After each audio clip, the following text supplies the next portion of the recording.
ଆପଣ ମାନେ ତ କେବେ ଦେଖି ନଥିବେ ଆଉ ଖାଇ ବି ନଥିବେ ଆଉ यार स्वाद केमती जानवे। जय श्री जगन्नाथ।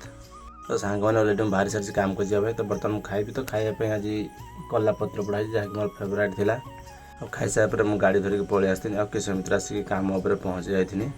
आज गोटे नुआ काम आरंभ कर तो मुझे काम आरंभ कर आम पलि आसलु खाइबापी तो खाइबार आज है मुढ़ी सहित काकुड़ी आलुदम आउ चप। जहाँ घर खाइबा बाड़ी एमती किसी गोटे नुआ फल देखा पाइलु से बहुत बड़ होता नगार बिछा पड़ता।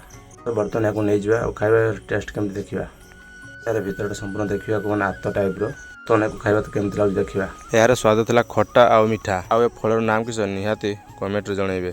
आ सांग मैंने आपको आम डिजाइन केमती लगे निहाती कमेंट जनइबे।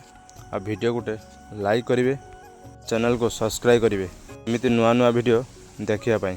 टाइम आसी 2टा होता आम पलि आसलु खाइबा तो आज खाइबार थिला शाग भजा चचड़ी और स्पेशल थिला नदी माछ ता सांग को माछ बाटन तरकारी तार स्वाद तो बहुत भल थिला। तापर आम बाहर पलि आसलु घर को और आज एत जोर गरम होता तो पार्टी सदा आम आइसक्रीम नहीं खाई देलु। आ वीडियो कर निशार तो मुझे केते किस खाईदे कौटी डेउच फल तो कौटी आइसक्रीम आउ आपण मैंने सेमती मो आइसक्रीम खिया वीडियो देखु था देखले हेनी बाहर जाकि भी खातु आउ ये गरम दिन मजा नियंतु। आउ रास्तार आसला बेले तालसज बिक्री होतार देखी किसी तालसज नहीं घर को पलि आसती। तालसज खाइले ना कमेंट निहाती जनइबे। तो रोचे पुणी देखा आउ गोटे नुआ वीडियो रे।